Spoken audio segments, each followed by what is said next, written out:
ओम शांति। आपका प्रश्न है कि अंतवाहक क्या होता है। अंतवाहक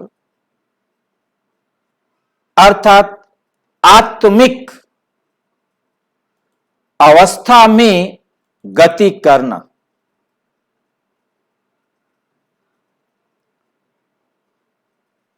अंतवाहक शरीर द्वारा सेवा करना।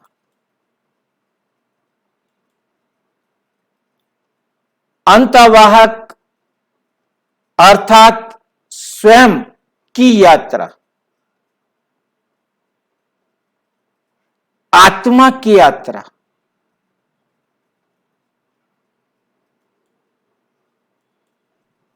जिसमें देह का कोई रोल नहीं।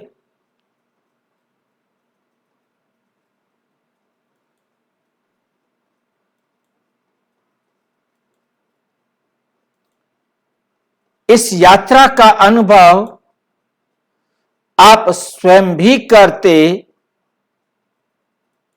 परंतु दूसरे भी करते।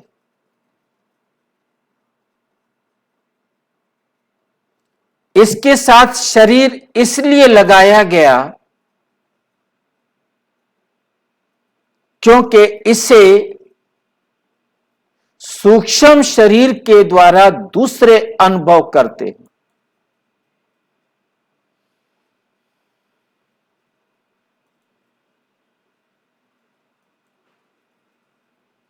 ये भी अनुभव सभी नहीं कर सकते।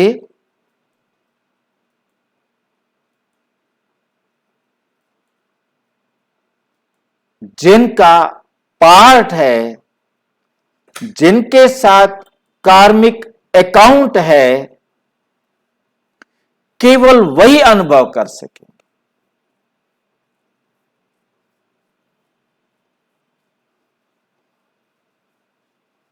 जिनके साथ पार्ट नहीं, कार्मिक अकाउंट नहीं, वे अनुभव नहीं कर सकते।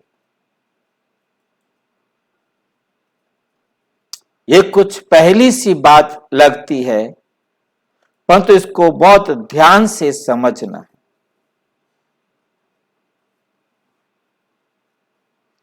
आत्मा गति करती है। आत्मा की स्पीड बहुत फास्ट है,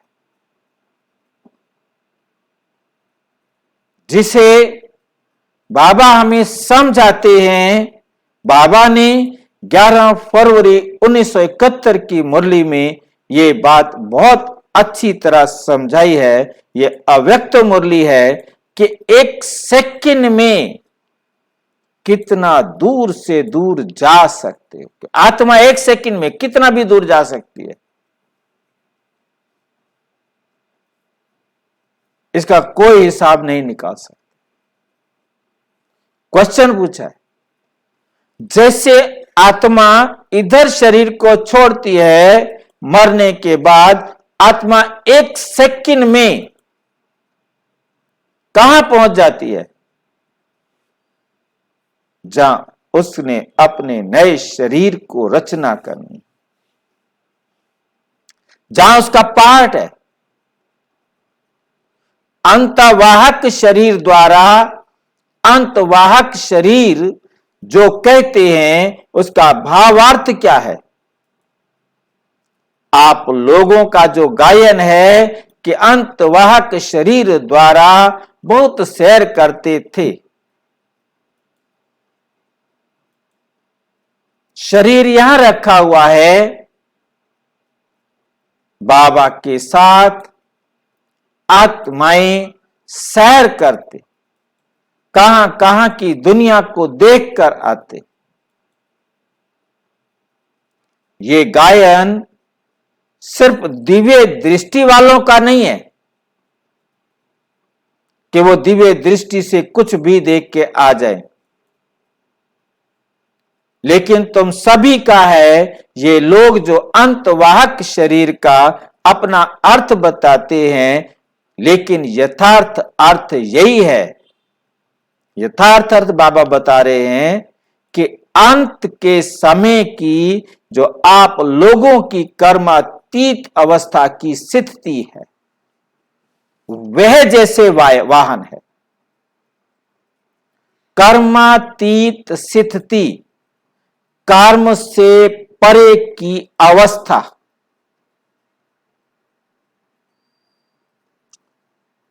कर्मातीत कहो, संकल्प शून्य कहो, ये अवस्था सूक्ष्म शरीर से अंतवाहक शरीर को, अंतवाहन को अलग करती है।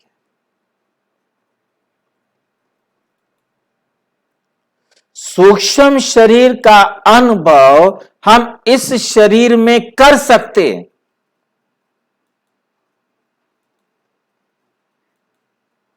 परंतु इस शरीर में रहते हुए हम सूक्ष्म अवस्था का अनुभव संकल्प के द्वारा करेंगे, जिसे बाबा कहते इस व्यक्त वतन को अव्यक्त वतन बनाओ। तो इस व्यक्त वतन को सूक्ष्म वतन बनाना अर्थात एक रस अवस्था में रहना, एक समान सबके साथ व्यवहार करना, एकदम मीठा, न्यारा और प्यारा बनना, प्रैक्टिकल में यहीं पर। परंतु अंतवाहन वो कर्मातीत अवस्था है। यथार्थ में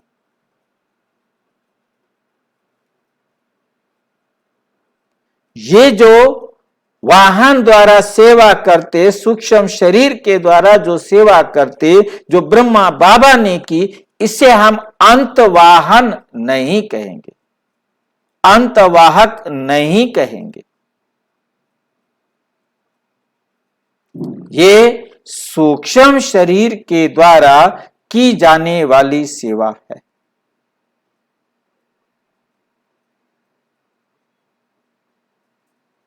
जिसे बाबा ने मुरली में कहा कि बाबा ने अभी छोड़ा, सेवा नहीं छोड़ी है, बाबा कहीं गए नहीं है, केवल कमरा और कपड़ा चेंज किया है। व्यक्त शरीर की जगह सूक्ष्म शरीर, अव्यक्त शरीर बना धारण किया है। अब भी सेवा पर है, क्योंकि संपूर्णता को प्राप्त करना है। जब वो संपूर्णता आएगी, कर्मातीत अवस्था आएगी, उसे कहेंगे अंतवाहक सेवा। तो ब्रह्मा बाबा जब अव्यक्त हुए, तब उनका डबल पार्ट चलता है, उनका डबल पार्ट चलता है, क्योंकि वो शरीर नहीं लेते। उनका सूक्ष्म शरीर के द्वारा भी सेवा चलती है और अंतवाहक द्वारा भी सेवा चलती है।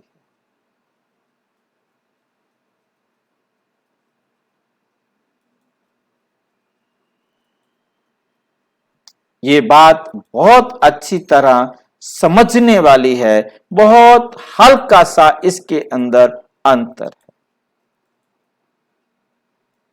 सूक्ष्म अवस्था शरीर में रहते हुए आत्मा करती है, सूक्ष्म वतन वासी बनती है। वो शरीर से न्यारी होकर घूमने जब जाती है, तब वो सूक्ष्म शरीर के द्वारा दूसरों को साक्षात्कार कराने के निमित्त बनती है। कोई कितना भी दूर बैठा है, उसे साक्षात्कार कराएगी।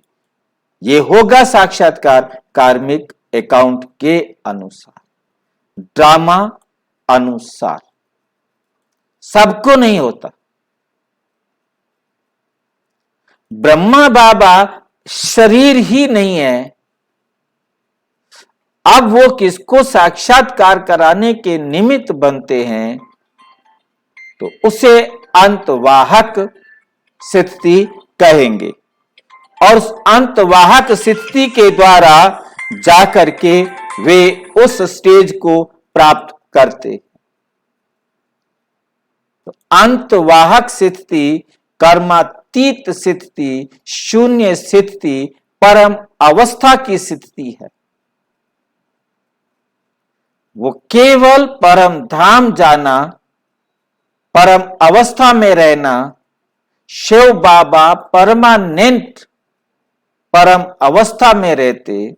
वो कहते कि मुझे याद करना है, चाहे मैं यहां आया हुआ हूं तो भी मुझे परम धाम में ही याद करना है, परम अवस्था में ही याद करना है। परंतु ब्रह्मा बाबा परम धाम नहीं गए। परम धाम तो ब्रह्मा बाबा भी सभी आत्माओं के साथ एक साथ जाएंगे।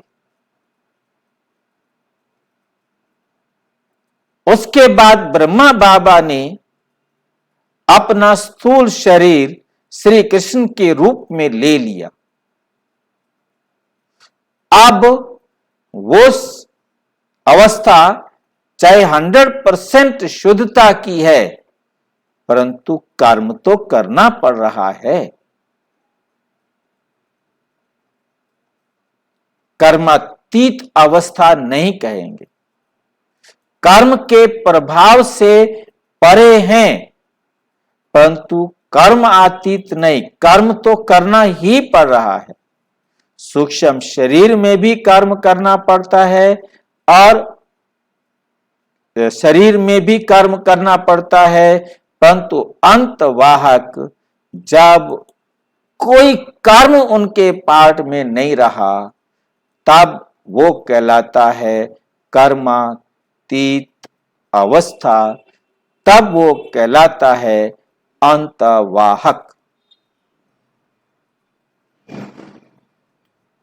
उसे केवल और केवल अंतवाहक स्थिति वाले देख सकेंगे।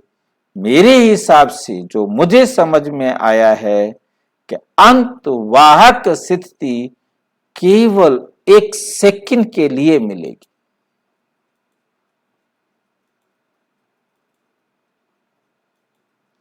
जिस 1 सेकंड के अंदर अपना एग्जाम भी देना है, रिजल्ट भी निकालना है और उसमें अपने आप को दुख व सुख की जो फीलिंग है वो भी लेनी है और परम अवस्था में भी जाना है, अंतवाहक अवस्था में जाना है। क्योंकि उससे 1 सेकंड पहले तो शरीर भान में है, सूक्ष्म शरीर में है, स्थूल शरीर में है, परंतु वो अंतवाहक शरीर 1 सेकंड का जिसमें परम अवस्था में जाना है। परम अवस्था में जाने वाली अवस्था को कहेंगे अंतवाहक अवस्था। और अच्छी तरह से समझना हो तो प्रजापिता ब्रह्मा कुमारी ईश्वरीय विश्वविद्यालय के किसी भी सेवा केंद्र पर संपर्क करें और यदि कोई प्रश्न हो तो अपने समीप के किसी भी सेवा केंद्र पर करें, या कोई प्रश्न हो तो 9213106986 पर केवल टेलीग्राम करें, 9650692270 पर केवल व्हाट्सएप करें, फोन नहीं। ओम शांति।